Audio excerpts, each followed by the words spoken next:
Hello, Humphrey students. Today I'm going to read you a story called The Woman Who Outshone the Sun by Alejandro Cruz Martinez and pictures by Fernando Oliveira.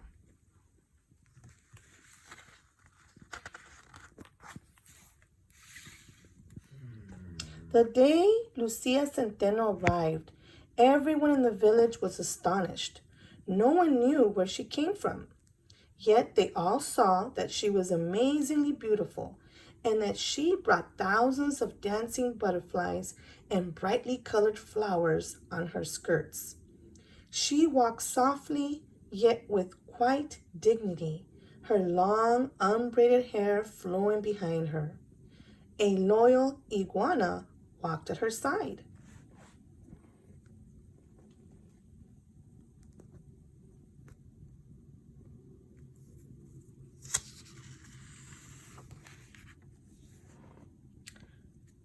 No one knew who she was, but they did know that nothing shone as brightly as Lucia Centeno. Some people said that Lucia Centeno outshone the sun.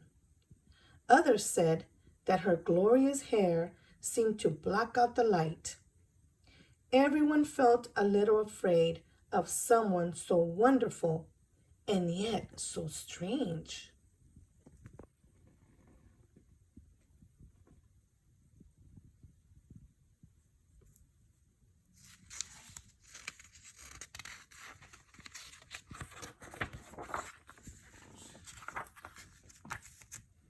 There used to be a river that ran by the town, almost the same river that runs by there now.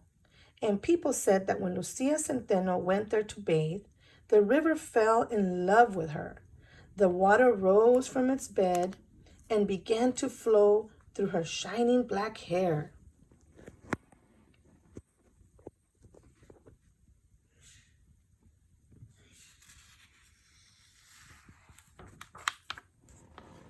When Lucia finished bathing, she would sit by the river and comb out her hair with a comb made from the wood of the mesquite tree. And when she did, the water, the fishes, and the otters would flow out of her hair and return to the river once more.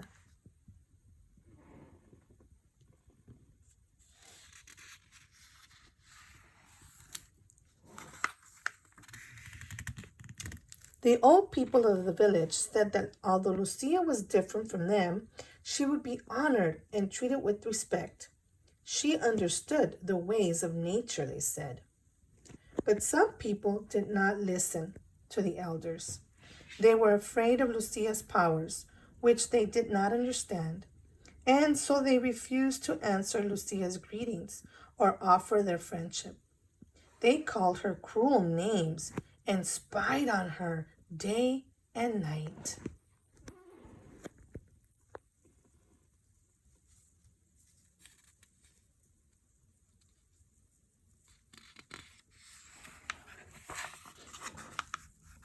Lucia did not return the meanness of the people. She kept to herself and continued to walk with her head held high. Her quiet dignity angered some of the people. They whispered that Lucia must be trying to harm them. People became more afraid of Lucia, so they treated her more cruelly. Finally, they drove her from the village.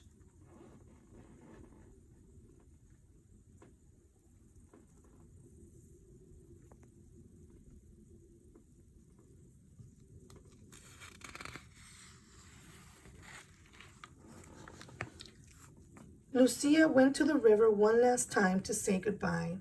As always, the water rose to greet her and began to flow through her glorious hair. But this time, when she tried to comb the river out of her hair, the river would not leave her. And so, when Lucia Centeno left the village, the river and the fishes and the otters went with her, leaving only a dry, winding riverbed, a serpent of sand where the water had been.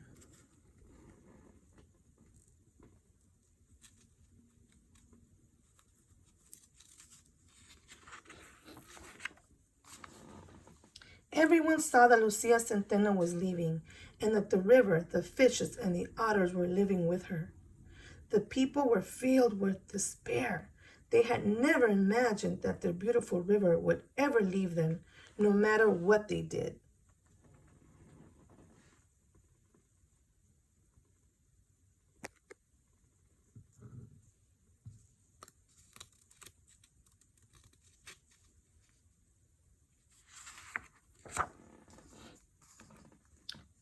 Where once there had been green trees and cool breezes, now no more rain fell, no birds sang, no otters played.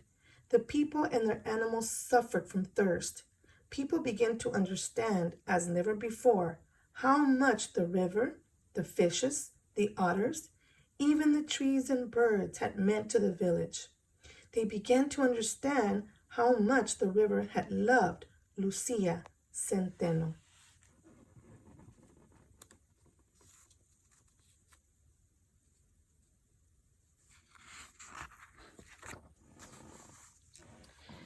The elders said that everyone must search for Lucia and beg her forgiveness. Some people did not want to. They were too afraid. But when the drought continued, everyone finally agreed to follow the elders' advice. And so the village set out in search of Lucia.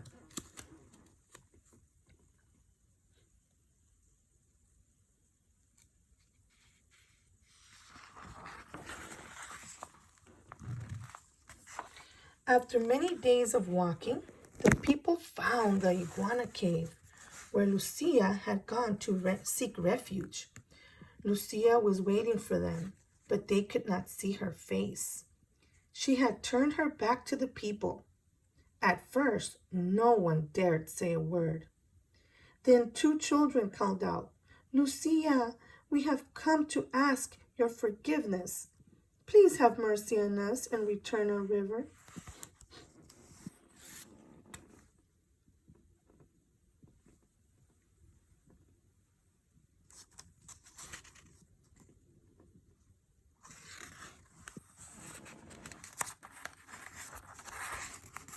Lucia Centeno returned and looked at the people. She saw their frightened, tired faces, and she felt compassion for them. At last she spoke. "I will ask the river to return to you," she said.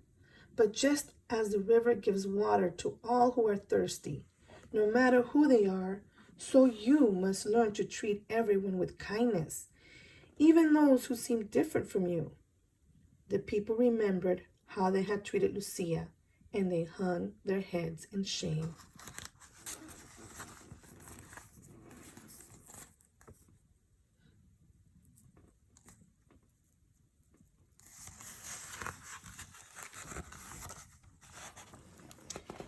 Seeing that the people were truly sorry for what they had done, Lucia returned with them to the village and began to comb out her hair.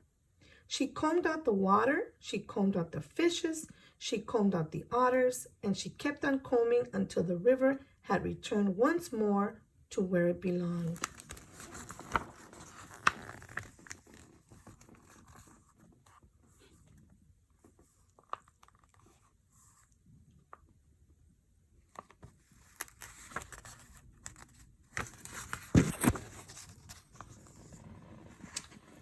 The people were overjoyed to have the river again. They poured water over themselves and over their animals.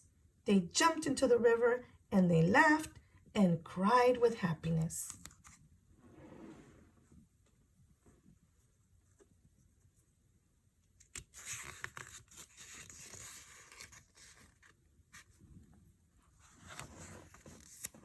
In all the excitement, no one noticed that first that Lucia had disappeared again.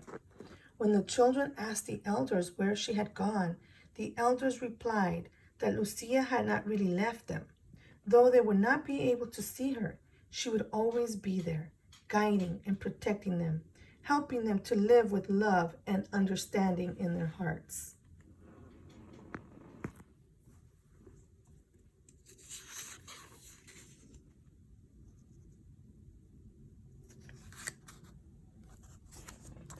The end. boys and girls, I hope that you enjoyed this storytelling and look for more stories to come from your wonderful teachers. Have a nice day.